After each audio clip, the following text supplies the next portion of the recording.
right, welcome. We are the Mental Barbell, your go-to resource for everything performance. We're here to talk about sports psychology, and everything in between. Welcome to your ultimate performance journey here. Welcome to the Mental Barbell. I'm here with my co-founder and good friend, Chris. Chris, how are you? I'm good, Ian. How you doing, my man? I am doing well, just enjoying sports. The weather's getting a little nicer. Spring Mm, sports are starting. yes, sir. That extra hour of sun. Gotta love it. Yeah, absolutely, brother. Absolutely. Yeah, I see a lot of the local sports teams are starting all their spring tryouts.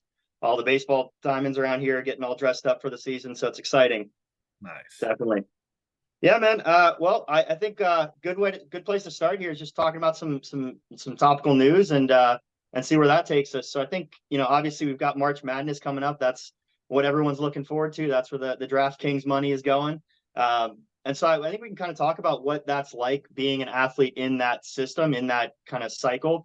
There's and I should have had the numbers out in front of me, but there's a certain number in basketball teams that make it, and some teams that are kind of decided upon by a committee.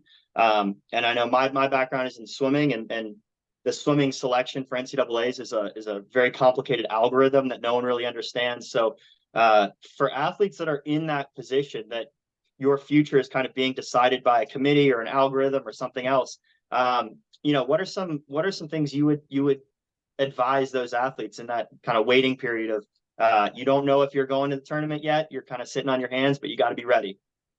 Yeah, right. That's a great question. And I think it kind of goes back to a saying that we use often, controlling the controllables, right? In that situation, like you said, we can't control what the committees, what they're doing, how they're ranking things, right? So what we can control is what we do at that time while we're waiting, right? Some kids will wait around, just hang out with people, right? Enjoy the moment. Others will continue to work hard, right? Go get a practice in. So it's really just focusing on what you can control. And once you get the news, moving forward with that. But getting caught up with the drama and the who they might get and all the outside noise sometimes just becomes irrelevant and can just throw off, people's focus, right? Because now they're planning for a team. Now they're making matchups, in their head. Oh, well, we can run this. And it's like, well, we don't even know if we're playing them yet. Right. So Sure. let's slow down and just figure it out. And once we, figure out who we're playing, then we can do all that fun stuff. But staying in the moment is a big one. Right. And if anything, right, using that moment to remind yourself over the next summer, you're not really trying to work out, or, maybe you're just not feeling it that day. Well, maybe we should work a little harder so that we have a little more control. So we're not waiting on the committee, for that next pick. And if we put in that work now, maybe we win that our conference, and get that automatic bid. Yeah, so it sounds like you're saying kind of sitting and just waiting and worrying isn't an effective strategy for anything. So you got to kind of figure out what the next step is, what your next bid is. And I think there's definitely a difference between the basketball scenario and a more individual sport that I'm more experienced with in swimming. Whereas your whole team is kind of waiting for a decision versus an individual sport. You have 15, 16 people that are, they're going through the meet, they're already in the meet, they're going. And then you've got a whole other handful, maybe 10, 15 people who are on the bubble. So there's a whole, week long window where those bubble, swimmers, or those bubble, even in track is the same way. You're kind of waiting. And I think it's really important. What I've always advised those athletes to do is just kind of live as if you did make the meet, live as if you're in the tournament for that week. And then be involved in the team, train the way that you would as if you were going. That way you're, as you said, you're doing everything you can in preparation. And then, when that decision comes, you're not, caught on your heels, right? You're ready for it if you're going. And then if you're not, you can, peel off and train for the next season, and kind of prepare for the next shot you got. So I think that's great. And I'm excited for March Madness. It's always a great time of basketball. Oh yeah, upset city, man. Can't wait. Yeah, yeah, absolutely. Definitely some movies being made out of that tournament. Um, Go kind of along the same lines of maybe teams that didn't make it. So I've been hearing a lot of different coaches that once they, they're definitely not going to the tournament. They're not going. Their season's over. That they're being kind of unceremoniously let go. I've seen one women's basketball coach kind of announced her own her own firing on the press conference. And so as an athlete, I think it's hard sometimes to maintain consistency in your team when you're losing that leadership. And so maybe we can shift our conversation to how do you coach those players if you're losing your coach to kind of maintain that team identity through the next coaching unit? Yeah, right. And that's a great question. And I think the first and foremost thing that goes through some of these young student athletes' mind is this coach going to want me? Right? How do I fit into this next system, this next scheme, whatever it may be? Right. So I think first and foremost, focusing on yourself, understanding what you bring to the table, and being honest when that new coach comes in, and just seeing, this is what I do, this is how I play, understanding their system, and then just plugging into it, right? With that being said, too, in that time before that coach comes in, it's about being consistent, right? You'll still most likely have your strength coach or other coaches in the building, right, who can continue to help you work, right, put in that effort. So again, right, you may lose the head of the snake, but the rest of the snake doesn't stop, right? This is one of those opposite kind of examples here, right? You still got to keep on moving. And for those players, if they can show that they can still work without a coach and not wait to get word, of what to do, and before that person gets in there, they're just keep on working, that'll look good for them too, right? So similar to the example we were just talking about with getting a bid for the tournament, right? Just got to keep on working and focusing on yourself, and then being able to present yourself, who you are as a player, and then just learning that new culture, right? But I think the biggest thing is not minimizing self for that new coach, right? Mm, Something I would tell student athletes coming in when I was working at a D1 college with the athletic department, you'd rather be yourself, right, and have someone base their opinion on who you actually are versus trying to put on a facade or be someone else, right? Because if they like that fake person, and you got to be that fake personality every time. And if they don't, well, that's pretty bad, because now you never know if they'll like the real version of you. So same thing that goes, taking that into making friends, taking that into meeting a new coach and a new coaching staff. sure. Yeah, I think you hit the nail on the head with kind of the aspect of team where you have to fall back on your teammates, right? The rest of the snake is still there, and so you might be losing, albeit an important aspect, but just one aspect of that identity. So it sounds like the players or the athletes that are a little bit too dependent on the coach would struggle through a coaching change, whereas athletes that are a little bit more intrinsically driven and driven to motivate their own teammates rather than looking to the coach for motivation, those are the folks that would do a little bit better with that adjustment, that shift. Yeah, Yeah. and that speaks to the development of athletes, right? How autonomous can you become, right? How much can you understand what you need to do without, like you said, that head coach or that leadership person around you to tell you what to work on? Yeah. Well, absolutely. So those are kind of the two news stories that have been prominent on my mind. I think we should shift on to our next kind of segment. And this is a newer bit that obviously that we're doing. We're going to call it our supervision. And for those that are new, we're going to talk about some of our clients. We have gotten permission to talk with another professional about these situations. We would never reveal any identifying information, names. We'll stay away from even as much as what we can, what sport they play, gender, sexual identity, all these things we will do our very best to hide. But we do share ideas to try to improve our own skills and to get better at what we do. So without further ado, we want to enter our next segment here, which is our supervision segment. I do have a challenge that I've had with a client that I'm working with.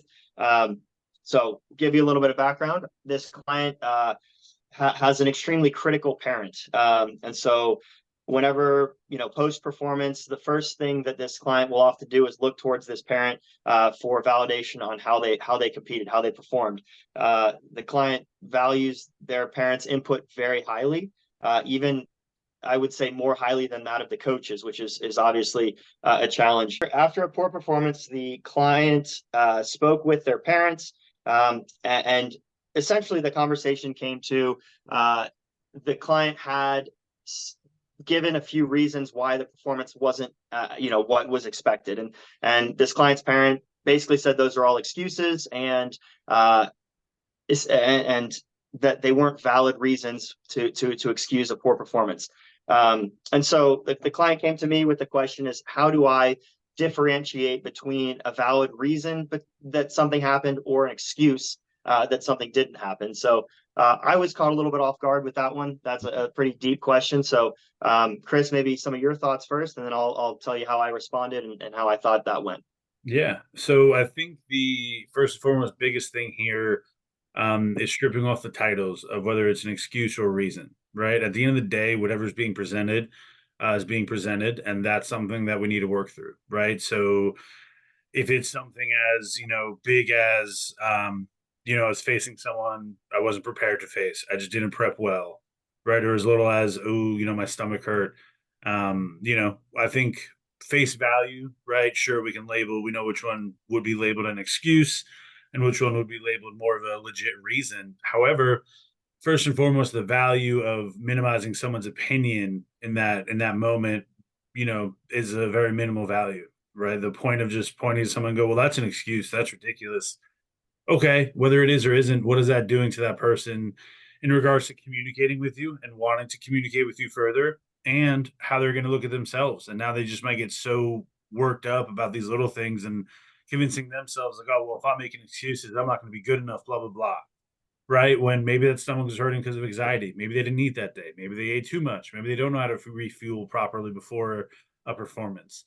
So, all in all, to say, exploring whatever gets brought up, right? If it's a stomach issue, okay, well, like, what'd you eat today? Were you, thinking about how much pressure was on you and you got those butterflies, right? And just seeing what's going on. I think a lot of the times, this is a really good analogy that I like to use, right? We get presented with the above the water iceberg stuff, right? Face value, what's going on.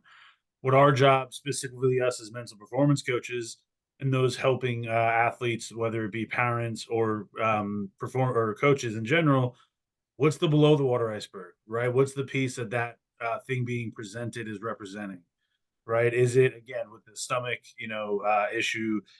Is it anxiety and we got butterflies? Or is it genuinely just poor fueling of the body and they're coming in there either empty stomach or, jacked up on sugar and, their body just can't handle it, whatever it may be.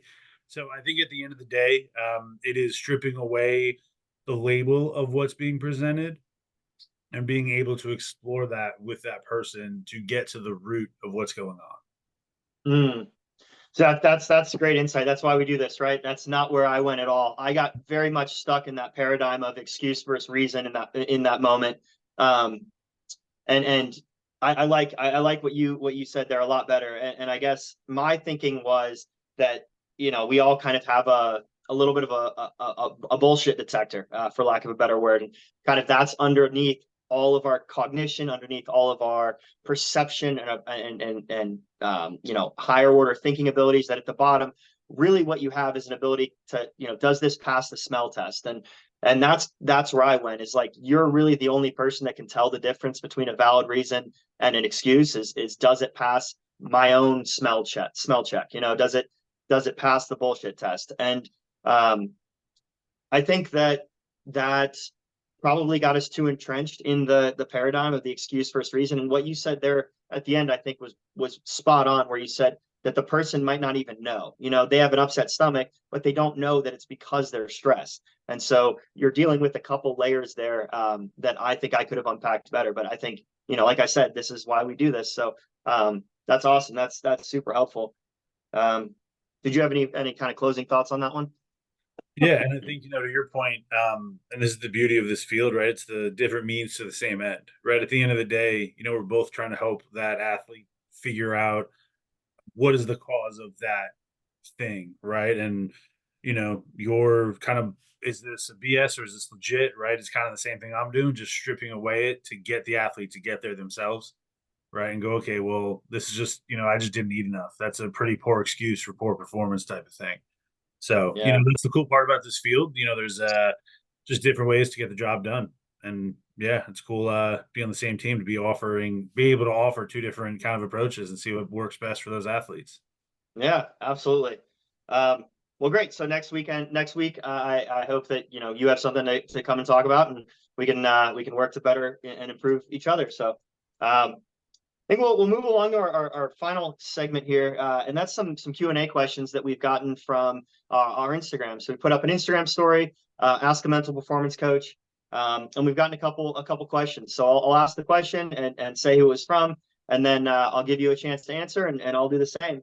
Um, so our first question was actually from a while back from Force in the Water, and they asked why mental fitness. And so I'll leave it just at their question. Chris, why mental fitness?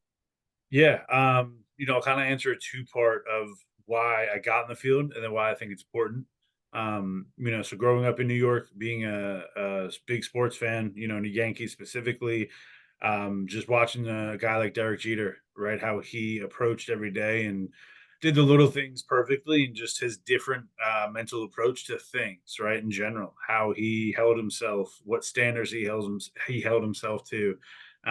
Started with Derek Jeter, turned into Kobe Bryant. One of my favorite interviews is him winning, I believe it was game 5 or 6 of championship, best out of 7. And everyone's like, "Hey, dude, excited, right? All the post conference, you guys are 1 win away. Why are you still kind of not smiling?" He's like, "Job's not done." Right. So Mm, there's that difference in mentality. Being exposed to it so young and just seeing it, I think was the seed that led to the curiosity of exploring, what that is. How can you help athletes understand and find those different things to help them become the best version of themselves? So that's kind of where my interest in the field came from. And then, why maybe for an athlete, mental performance, I think as you get older, the difference of physical stature gets smaller, right? mm. Like, most people in college are generally going to have the same speed, strength, size. You will have your outliers for sure, 100%, right? You still do in the pros at times. The difference, though, is the mental side of it, right? In my opinion, how can you tighten those tools so that you're at your peak performance state and in the flow state for longer and getting there quicker, right? So you can hit that heightened perfect point of performance for that, whatever that is, right? Whether it's going into practices with a great mindset, going into your games, your scrimmages, whatever it may be, right? So I really think that is a difference maker, right? I'm sure we both can go on for days about athletes that have had the physical prowess, but lacked that mental side and just really never were able to take that jump to the next level. So yeah, that's why I think mental performance is important. Yeah, absolutely. And I'll just kind of echo some of the things you said there. But for me, it was always the stories the stories of like a mother picking up a car to save their child. I was always enthralled by that story. Because there was something else that was limiting your body's ability to express its strength, and that always to me seemed like it was your mind, right? The mom that picks up the car to save her child is in a very different mental headspace than somebody trying to deadlift on a competition platform. And so I think that through kind of this mental training and unlocking different levels in your mind, you're able to access more of your body's physical ability. Maybe not to the extent of a survival situation like I mentioned, but it's a continuum. And I think through mental training and mental performance work, you can work your way towards that. Your mind has always been kind of a protective feature. It won't let you hurt yourself, right? It's the idea of like trying to bite your finger off, right? Your brain says, don't do that. Whereas, in sports, your brain is trying to protect your body. And so if you're able to unlock that a little bit, you're able to perform better. And so that was really what the big kind of light bulb moment for me in kind of the mental fitness, mental performance realm was. But I think that's a great question. I think it's important for us to really think about, know why we do what we do and what drives us. So thank you, Kevin, from Force in the Water. Our next question comes from a friend of ours, Anthony at Ant Carnival 1994. He asks, what prevents athletes from performing their best? So very broad question, but Chris, I'll give you the floor first. Yeah, in my experience, I'll kind of speak to what I see a lot of, anxieties, right? Anxieties about performing to the standard that they're supposed to perform to, right? And I think within that, right, lays a lot of intersecting webs of just stuff, right? Where's the anxiety coming from? Is it you? Is it external? right? If it's external, what is the weight of that relationship that it's coming from, right? If it's just, more of superficial relationships, fans, people that went to a college, that you play for, whatever, versus parents or coaches, right? I think the weight of that can really challenge how much that impacts you. But yeah, first and foremost, anxiety is right about performance, and there it is using um, tools to just help you understand that you're there for a reason, right? You're here to play. You didn't get here by accident, right? I don't think any coach picks names out of hats randomly and offers scholarships, right, or a pro contract, right? So you got there for a Mhm. reason. And then something I like to do as well is gratitude, right? So I'll ask an athlete, knock on wood, but let's say you have the worst performance of your life. What happens after? And sometimes they'll look at me confused and I'll just be like, well, is your heart still beating? Right? Are you still able to walk and go into that locker room and go home or go to the facilities? Right? If the answer is yes, then okay, guess what? Life moves on. Right. And not to minimize the value of this moment, right? More so to just put it in perspective of like there's so much more in this world that this moment to you may mean so much. Just understand, right? Life continues. And to that point, a really cool story. George St. Pierre, UFC champion way back in the day, he used to actually either the morning before or the day before a fight, he would just go into Gen Pop World and go to like the supermarket, for instance, and just walk past people who had no clue who he was. Right. So here he is getting ready to fight, for his life in a cage for a belt. And here he is next to some old sweet lady who's just keeping it pushing, getting ready to buy dinner, and that helped him kind of ground himself and realize, okay, right, I'm making these moments so much bigger in my head, right? The whole Mm. not care, right? At the end of the day, this is a fight. I'm going to keep it pushing after. I'm going to keep living after. So why am I just making a mountain out of a molehill? Yeah, so regaining perspective and kind of reducing the stress to a more manageable size, so Yeah. expanding your perspective and reducing the stress. I think that's great. I like that a lot. Um, I think it really comes down for me why athletes don't perform at their best is a lack of preparation. Mm, Um, whether it be we can all think of physical ways that you can be unprepared, right? Let's say you're a soccer player and you've only practiced shooting with your right foot, but then in the game you get a pass to your left foot. Now what? It's the same with kind of the mental performance side of things. Let's say you are, you're really good at practice, but then as soon as the crowd shows up, you kind of forget everything and your motor skills kind of fizzle out, and you don't perform very well. So it's really, wherever you want to improve, you have to put some preparation behind it. It's not something that you just can hope gets better. So that's, again, it kind of ties the two questions together. If you're someone who finds yourself unable to translate practice performances into game performances, maybe it's a lack of preparation for that game environment. Not necessarily practice harder, but maybe mentally prepare for that different environment with more, the crowds, the lights, maybe even cameras, things like that. So, I think whenever an athlete recognizes that they're not performing at their potential, or where they think their potential is, it's often just a lack of preparation in some arena. And I think most athletes at this day and age are neglecting the mental performance side, the mental training side, and it's more left to chance. So, like, if they have a great game and they were all in, they hit flow, that's great, but they don't really know why. And so the next game, they're kind of flipping a coin to see if that happens again. And so, you finding the right tools, finding the right resources, someone like yourself, someone like me, that can help train you in those, those fields of mental performance areas, just like you would train the physical side. I think that really can, that can help athletes perform at their best. So I think, to Anthony's question, it's just a lack of preparation. Where that lack of preparation is can depend, but that would be my general answer to you, Anthony. yeah, right. And that's spot on kind of with what I said, right? Because to deal with anxieties, I like to pull back on the preparation, right? How much work did you put in, right? Remind yourself of all those little steps you did, right? To minimize this anxiety of not being prepared. Because if you put in the work, then we can rely on that, right? Again, going back to what I said earlier, controlling the controllables. Did you put in all that work to get you here? Awesome. Let's remember that and bring that confidence to the performance. Yeah.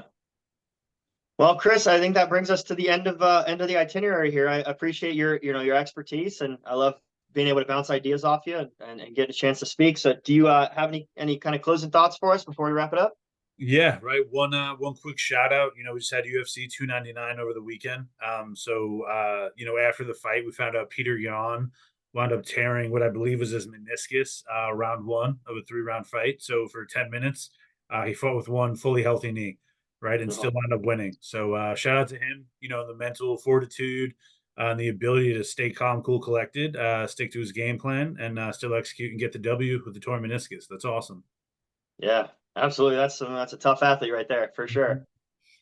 Well, Chris, it's been a pleasure. I look forward to talking to you next week. But for now, have a good one. Sounds good, my man. See you soon.